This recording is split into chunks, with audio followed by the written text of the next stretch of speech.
कांग्रेस और उसके INDI alliance, एक घमंडिया गठबंधन 30 साल से उसे रोक कर बैठे थे। उनको किसी की परवाह नहीं थी। भांति भांति के चालाकियां करते थे, दिखावा करते थे और खेल दूसरा खेलते थे। लेकिन इस बार ये मेरे देश की माताओं बहनों की ताकत देखिए, नारी शक्ति की संगठित ताकत देखिए कि सारे घमंडिया लोगों को ये संसद के अंदर नारी शक्ति वंदन अधिनियम को मजबूरी से समर्थन करना पड़ा है। ये इसलिए हो पाया क्योंकि तेलंगाना की महिलाओं ने, मेरे देश की माताओं बहनों ने साथ मिलकर वोट की शक्ति से, अपने एक एक वोट से माताओं ने उसके इस बेटे को मजबूत बनाया है। बहनों ने उनके इस भाई को मजबूत बनाया है और माताएं बहनें आपने मजबूती दी है, इसलिए मजबूती से ये आपका बेटा काम कर पा रहा है।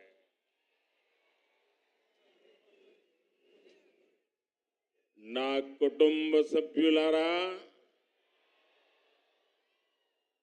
तेलंगाना वो राज्य है जिसने देश के विकास में हमेशा अपना योगदान दिया।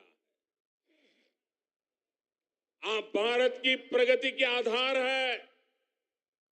तेलंगाना में चारों तरफ टैलेंट ही टैलेंट है। जब दुनिया में इतनी बड़ी कोरोना महामारी आई तो तेलंगाना ने भी वैक्सीन बनाकर पूरी दुनिया में भेजी। तेलंगाना के लोगों में विकास की जो एस्पिरेशन है उसे मैं भली भांति समझ सकता हूं। अभी मैं देख रहा था, क्या वाइब्रेंसी थी, क्या ऊर्जा थी, क्या जुनून था। मेरे साथियों, आपको 100 सलाम।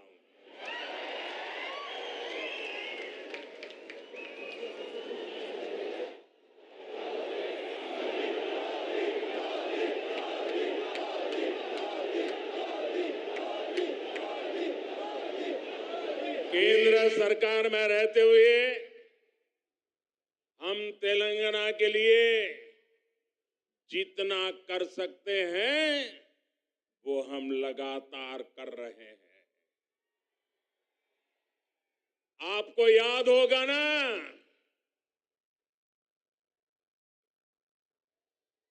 हम लोगों ने निजाम की हुकूमत, देश तो आजाद हुआ था लेकिन हमारा ये हैदराबाद और ये सारा इलाका आजाद नहीं हुआ था। निजाम अड़ंगे लगा करके बैठा था कि नहीं बैठा था? बैठा था कि नहीं बैठा था? एक गुजराती बेटा सरदार वल्लभ भाई पटेल, उसने ताकत का परिचय दिया और आपकी आजादी को पक्का कर दिया। आज दूसरा गुजराती बेटा आपकी समृद्धि के लिए आया है, आपके विकास के लिए आया है, आपकी भलाई के लिए आया है। हमने तेलंगाना में नेशनल हाईवेज, नई रेल लाइनों, नए अस्पतालों का निर्माण किया है।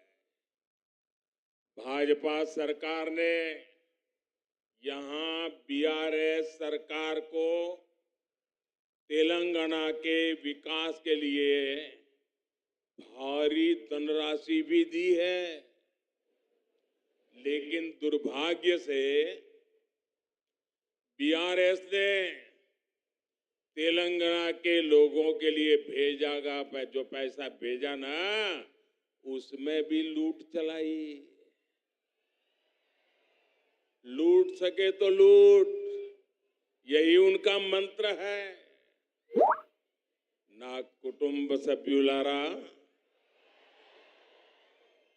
भारत जैसे लोकतंत्र देश में प्रजा का महत्व होना चाहिए, परिवारवादियों का नहीं।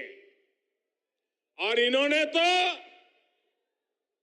लोकतंत्र को लूट तंत्र बना दिया है, प्रजातंत्र को परिवार तंत्र बना दिया है। तेलंगाना के निर्माण के लिए हजारों परिवार संघर्ष करते करते तबाह हो गए। अनेकों नौजवानों ने बलिदान दिया, माताएं बहनों ने मुसीबतें झेली, लेकिन एक परिवार ने सब कुछ कब्जा कर लिया और उन परिवारों को कोई पूछने वाला नहीं है।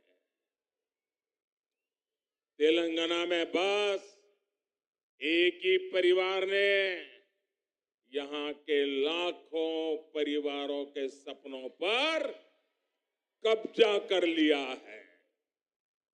वर्तमान तेलंगाना में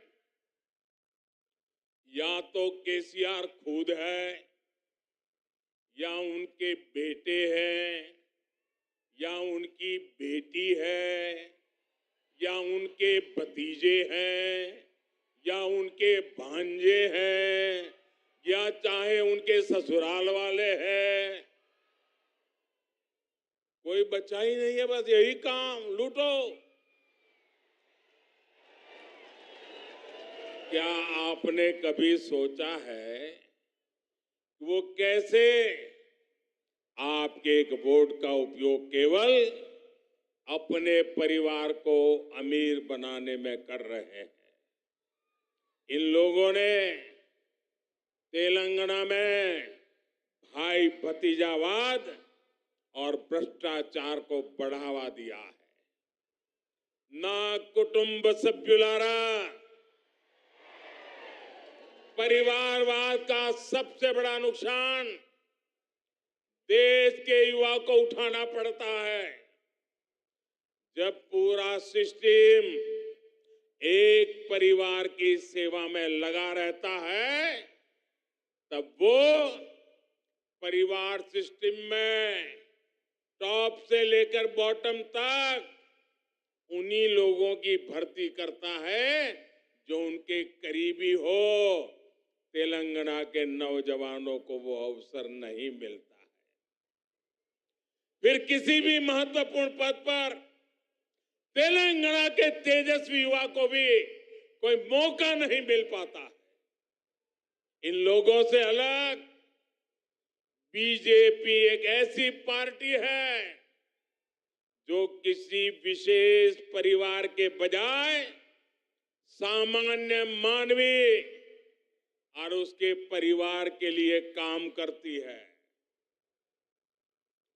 ना कुटुंब सभ्युलारा, तेलंगाना के लोगों को ये कांग्रेस से भी बहुत सावधान रहने की जरूरत है। ये तो बड़े खिलाड़ी हैं, इनको देश समाज कुछ लेना देना ही नहीं है। और पूरा हिंदुस्तान कांग्रेस को नकार चुका है। और आप तो जानते हैं, कांग्रेस जिस राज्य में से एक बार जाती है, फिर उसका सरकार में वापस आना बहुत मुश्किल हो जाता है। और इसलिए कांग्रेस की कोशिश किसी भी तरह वोटों का बंटवारा करने का कॉन्ट्रैक्ट लिया है और बीआरएस कांग्रेस को वोटों का बंटवारा कराने के लिए तिजोरी खुली करके बैठ गई है। पर्दे के पीछे खेल चल रहा है, बैकडोर एंट्री ये बीआरएस और कांग्रेस की भरपूर चल रही है। इसके लिए वो राज्य की अन्य कमजोर पार्टियों को अपना सहारा बना रहे हैं। आज जब तेलंगाना में बीआरएस की हार तय है, बीआरएस का पराजय तय है, बीआरएस का जाना तय है, तो कांग्रेस ने पर्दे के पीछे बीआरएस से गठबंधन कर लिया है। कर्नाटका चुनाव में बीआरएस ने कांग्रेस की जमकर मदद की थी और अब इस चुनाव में कांग्रेस अपना कर्ज उतार रही है, क्योंकि कर्नाटक में भरपूर खजाना ये तेलंगाना की जनता से लूटा हुआ माल कर्नाटका में कांग्रेस को दे दिया गया ताकि वहां कांग्रेस जीत जाए, फिर उसको मिलकर के तेलंगाना में जिल जाए। ये बीआरएस खेल करती है भाइयों। मैं आज पहली बार एक रहस्य खोलने जा रहा हूं। खोल दूं? सच बता दूं? बता दूं? बता दूं भाइयों? पहले कभी नहीं बताया, आज बता देता हूं। और मेरे पत्रकार मित्रों से भी कहता हूं, जांच करवा लेना। 100% सच्चाई बताने आया हूं मैं आज। जब हैदराबाद म्युनिसिपल कॉरपोरेशन का इलेक्शन हुआ,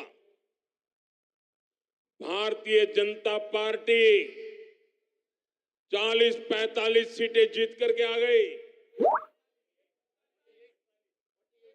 48 किसी को बहुमत नहीं मिला। केसीआर को सपोर्ट की जरूरत थी।